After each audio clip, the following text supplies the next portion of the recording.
Mr. Dennis Tan.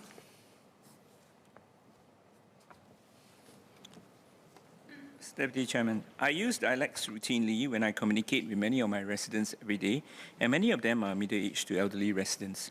But I have also observed that in many families, most young children do not understand dialects. At best, a small number may understand dialects as they hear their grandparents communicate with them in dialects, but many may not speak or speak competently.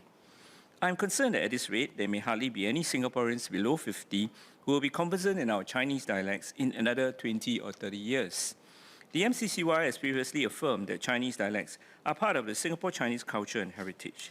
As part of the different Chinese migrant groups coming to Singapore in the early years of Singapore, our forefathers come from different parts of southern China and brought their different dialects to Singapore together with their dialect group culture.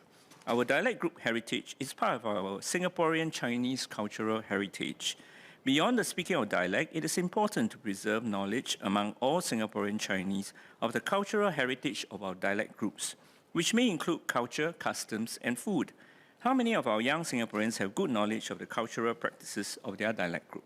Recently, I asked a 13-year-old student what is his dialect group. He struck his head and said that he did not know. With an aging population and a younger generation who have limited exposure to dialect, we are reaching a tipping point. Transferring culture and heritage does not happen overnight, and the runway to do so is growing ever shorter. Once this culture and heritage dies off, there is no way of rebuilding it. We should ask ourselves whether we can do more to preserve this intangible heritage.